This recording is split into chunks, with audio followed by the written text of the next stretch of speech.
Hi there, and welcome back to another Pokemon Studio and PSDK tutorial video. This is going to be number 8, I believe, which is going to be going over how to set up trainer battles and making them work in-game. The last time I covered this was about 5 years ago? Nope, 4 years ago. I covered it 4 years ago, and a lot has changed since this. So, personally, I wouldn't look at this video anymore. I'm probably going to actually make it private in a bit. After I upload this one. There's also a written tutorial on the Pokemon Workshop website. You can find it here in the help. Go to Pokemon SDK help, and you're going to see that there's a few different tutorials here, but the one that you're probably looking for today's video would be creating a basic trainer battle. It has all of the details I'm going to be going over, and probably some more in here, so I would recommend looking at this if you are lost or confused at any point. I went into as much depth as I could, so hopefully this is helpful. This will be linked in the description, and hopefully the video will be helpful if you're a visual learner like I am.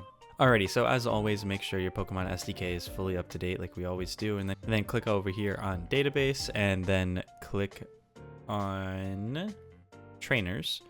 And as always, you can use the drop down and you can scroll through to select an already existing trainer. However, we are going to be working on creating a new one, but just to briefly show you how you could modify existing ones, you would click up here, you'd click on whatever trainer you want. You could then click here, you could change the name, you could change the trainer class. Over here, you could change the different languages. Alright, so briefly going into the AI levels, I did look into these just a little bit when I was writing the written tutorial, just to see the documentation and just hopefully be able to help people understand what these different AI levels mean. So starting out with the basic AI, it actually gives the trainer the ability to see the base power of their moves and decide which move they're going to use off that. So say for instance you have Ember and then like Flame Wheel. I'm not sure if that's the best example. I'm not entirely sure if Flame Wheel is stronger, but let's just assume it has a higher base power. It would then pick that move over Ember. So it's going to go for whatever's like its strongest move and just do that.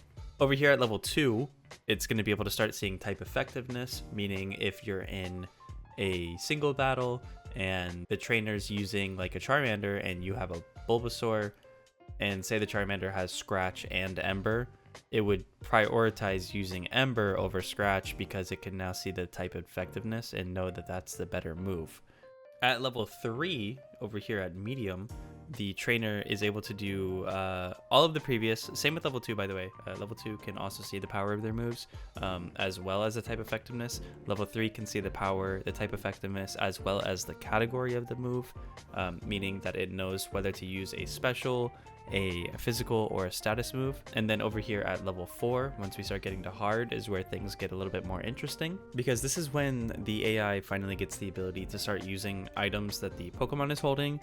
For example, if you give it like the Gardevoir here, this Gardevoirite, it can now Mega Evolve. It will also give the trainer the ability to switch their Pokemon and use different items as long as they aren't like a healing item like a potion or Paralyze Heal or something, or Revive. Then at level 5, it gets the ability to choose their target. So I assume this is more so for double battles and potential triple battles in the future. That this is the point of this AI. And then at level 6, it can do all of the previous as well, but now it can use those healing items. You would typically give this to like a gym leader, a rival, or like an Elite 4 member. And then at level 7 is when they can do everything that we've mentioned, but now they can also know your move pool. So if it'll be able to kind of predict you in to a degree at level 7. So you would typically give that to your champion. Alrighty, so now that we're done with just going over the name, the trainer class, and the AI levels, let's talk about the different battle types. There's only 2 right now.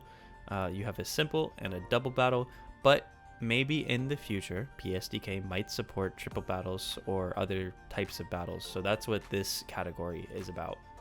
The Scenarized battle, if you hover over it, will tell you that this data refers to the identifier of a scenarized. Scenarized battle. Scenarized battles are more for people who are basically doing very custom battles, because PSDK does have support for that. So let me just show you real quick. If you go over here into your tutorial project and go into your data and go into events and go into battle, you're gonna see that right here there is a demo battle or a demo event, which is going to show off basically kind of how to set these things up.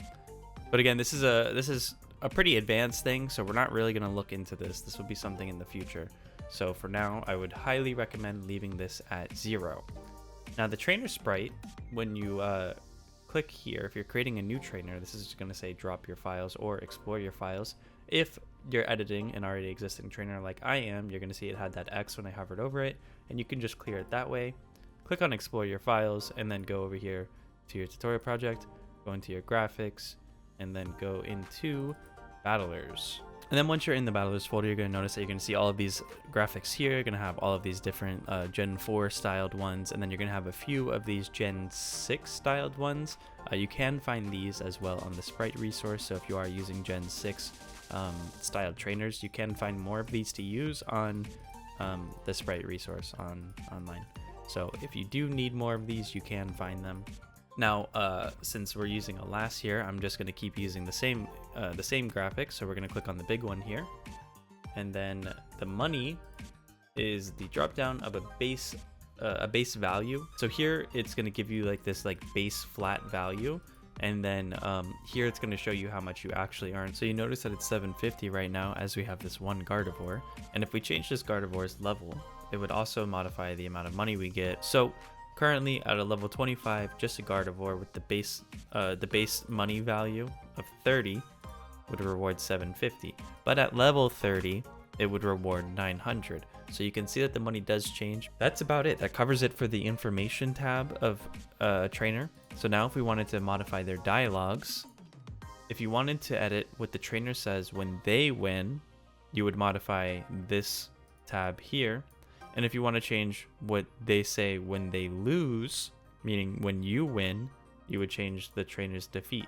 And just like previously, you can click on this button here and you can change the translations for the text. Now moving on into the party tab, this is actually very similar to in our last video when we were doing our groups. So you can actually do a lot of the same stuff. If you want to modify an existing Pokemon, we're just going to click on them.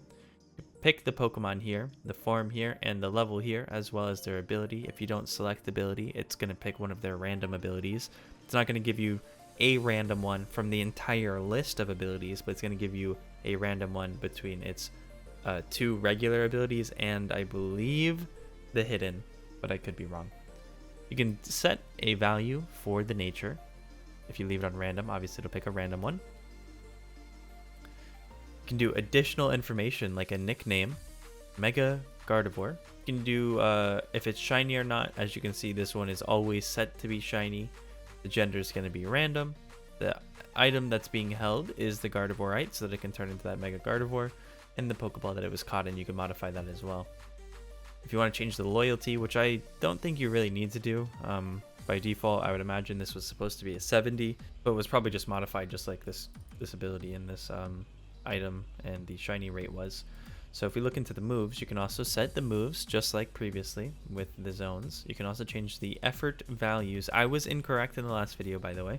The effort values are actually going to be the default effort values that the Pokemon has, so this does apply in zones as well. So if you have the zones set and you have EVs, it's not going to be the EVs that they reward you, but it's going to be the EVs that Pokemon already has. So if we click onto the individual values, this is obviously the same situation. This is the Pokemon's IVs, which can be set.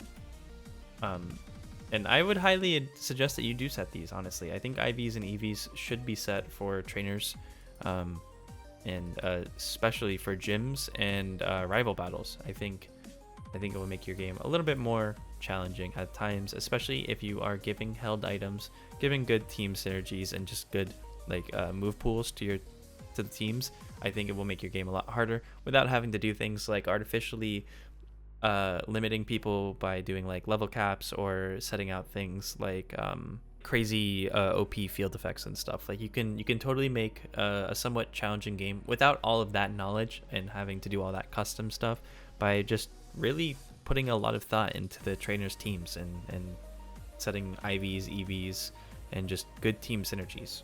Now, we did say that you couldn't actually use any of these items unless the AI level was a little bit higher. So just do keep that in mind, that you do need an AI level of, I believe it was at least a 4 to be able to use items. And if you wanted to use healing items, at least a level 6. But if you wanted to add an item, it is quite simple. You would just type the item that you want. So for example, a hyper potion and how many you want. If you want to give them a revive, you can even do that. And it will all just show up down here and they'll use them. So now that we're done modifying a trainer, let me just show you very briefly customizing or creating a brand new trainer, because this is the one that we're going to use. So let's give it the name, we'll just do Baxter. The trainer class is going to be a tutor, because it doesn't have to be an existing trainer class. This isn't something that you're pulling from a dropdown. This can be whatever string text you want it to be. We're going to give it an AI level of just a regular, which, in case you guys forgot, this is going to allow it to see the type effectiveness and not much more. We're going to do a simple battle type, because I'm not a big fan of double battles. I did like the Ore region games, don't get me wrong. I love XD. I didn't play Coliseum, but you know, I think double battles are also a great way to make games more challenging. But for this example, we're just going to do simple. The base money value is going to be a 25, and I like the X and Y styled graphics, so we are going to stick with this one. All right, so we're going to add the trainer. The trainer class is tutor. It's going to say tutor Baxter. The trainer's victory, meaning if they win, they're going to say, right, and then if they lost, it'd be like just like darn or something, you know. And then did the party, we're going to give it a Chimchar, because I just love Chimchar. I haven't played with them in forever.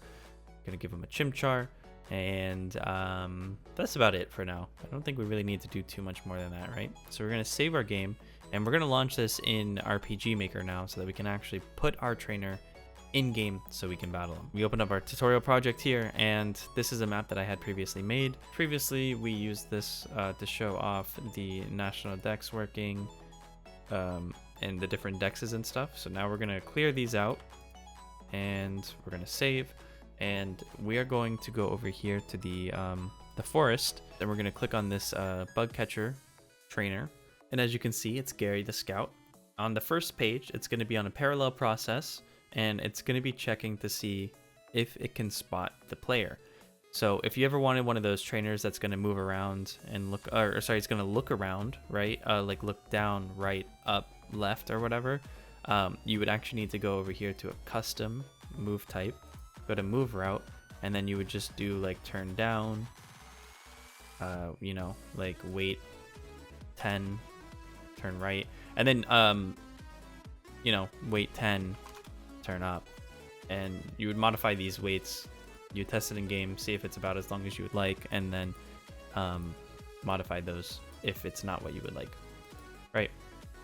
So this is how you would do one where they're gonna like be turning around, looking around. If you wanted it to be something where like they'll take like a few steps, right? You'd be like move right, move right, move right, look up, wait, you know, look down, move left, move left, move left, turn up, wait, turn down, you know, and then put this on repeat action, and then it's gonna do the move right once it's done, turn up. Okay, so you basically, if you want your trainer to have like a custom move path, that's how you would do that. Okay, so I'm gonna go back to the fixed one. The trainer spotted script here is gonna say basically how far the trainer can look out to. So since we have a 7 here in our script, it's gonna look 1, 2, 3, 4, 5, 6, 7. So it can see you all the way down to here, all the way down to the top of the trees.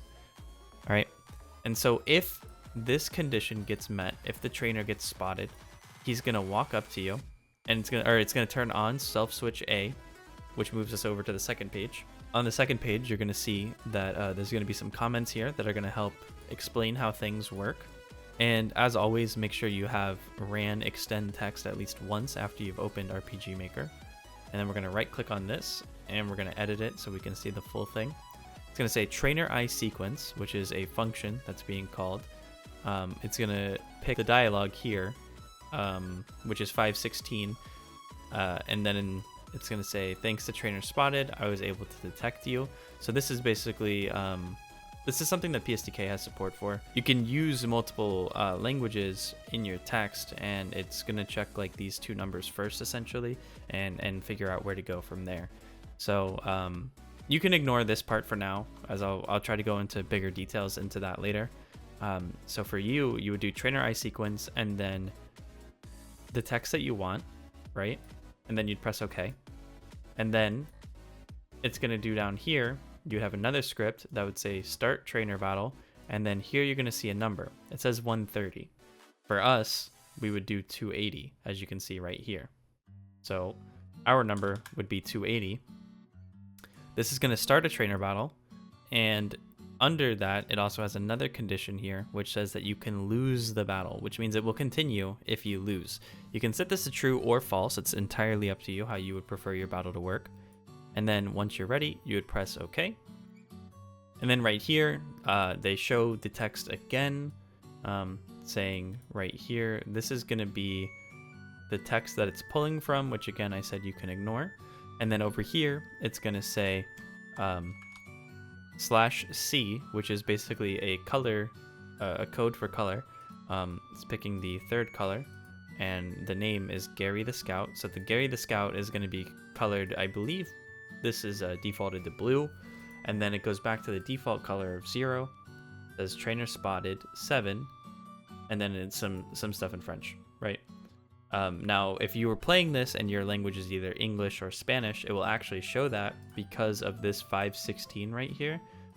In the default text, they have added support for these different languages. So even though you see French here, it's going to show as whatever language you selected because of this, which again, I'll go into in its own video. All right, so now we're going to do some conditional checks. This is going to be if you won the last battle. This will automatically update based on if you won or if you lost.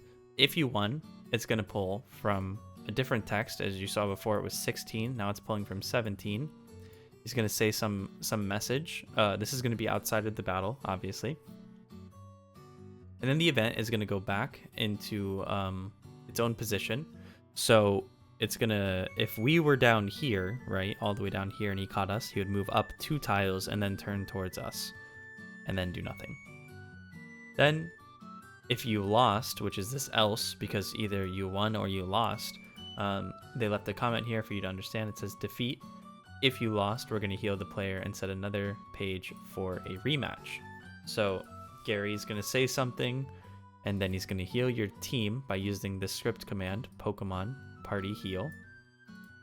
And then they're going to play the sound effect. You're going to get this little bubble above the head of the player. You can see it, or sorry, it's using a 0. So 0 means it's going to be this event, I believe. If it was a -1, it would be the player. So it's going to show a little speech bubble above the player's head, which we'll show you once above the event's head, which we'll show you once we're in game. It's going to show another message. The event's going to move up to and then turn towards us. It's going to wait for the move completion to end. Or sorry, the move route to end, and then it's going to turn on self-switch C. So remember, you're only seeing this right here. Self-switch C is only getting turned on if you lost and it's time for a rematch. If you won, it's supposed to go to this page, which is B. However, I don't actually see it saying that anywhere, so let's just make sure that we include that ourselves, okay? So if you win, you want it to go to this page, which is not going to allow you to rematch Gary because you've won. But if you lost, as you can see down here in this else condition, it's going to put self-switch C on, which is going to allow you to rematch him. And then in the rematch conditions, it's going to ask, would you like to battle? It's going to give you the options of yes or no.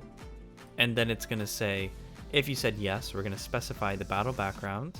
And then we are going to do the same stuff as before. We're going to do the start trainer battle 130. And then if you won the last battle, you're going to turn off this C self switch, which is the rematch one, and turn on B, which is the I have beaten this trainer one. And then we're going to go back into the else conditions, which is if you lost yet again, you would get healed. The same stuff would happen. And he's basically going to say, hey, better luck next time, you know?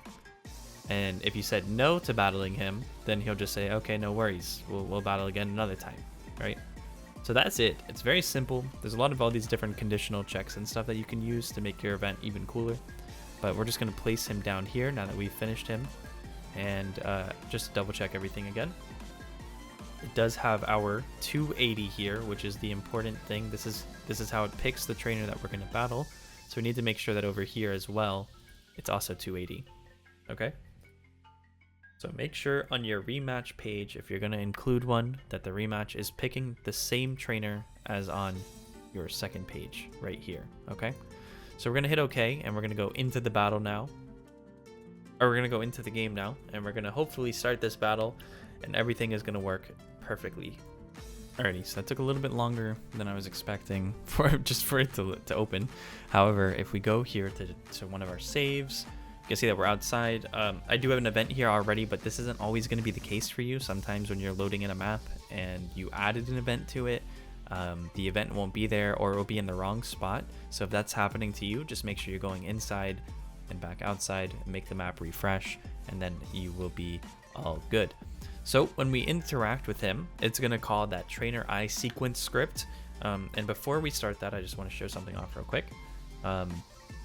So if we go here and talk to him, you can hear the theme. But then if we switch over back to our main monitor and look at this and go here, you can actually modify this, and you can add in, I believe, 2 optional parameters. You can change the sound effect that plays from the exclamation mark that appears above their head, and then you can also change the theme that you're hearing right now. If you wanted to change that, you would just do it by typing in BGM and then like audio BGM Pokemon, or sorry, I actually don't remember what these are called. So let's go here, go into our audio background music. And then if we look, I believe is it these ones? Encounter, here we go. So these are the encounter themes. There's only 2 by default. You have 1 and 7. I believe by default it's either using it's using one of these, and you can change which one you want. You can even change it to any of these, any audio you have. Basically, you can change it to. So if we wanted to, we could do Pokemon. I think it's Pokemon ENC7. Okay, and then we'll just do that. So it says trainer I sequence. Thanks to trainer spotted, I was able to detect you, and then now it's picking the different background theme to play. So if we hit OK and apply and hit OK again, and then close this and run this again, save your changes, you're going to see that hopefully we have a different theme now. It will have that different theme. Okay, so then it's going to say that message. It'll play the theme when you lock eyes. The battle's going to start. Challenged by Tutor Baxter, which is the name that we gave him in Pokemon Studio. He has Chimchar, which is the Pokemon that we assigned, and we have our Clefairy. All right, everything is working exactly like we planned. So hopefully this did help you. And now he has his little message after saying basically the same thing, and then he said I wasn't expecting to get beaten, and then goes back to his spot. So yeah, hopefully this helped you understand how to set up a trainer, even just a little bit. And again, there is the written tutorial. It'll be linked in the description. And as always, make sure you join the Pokemon Workshop Discord if you are having any issues and need any help. We're always down to help you guys over there. So I'll see you guys next time. Bye-bye.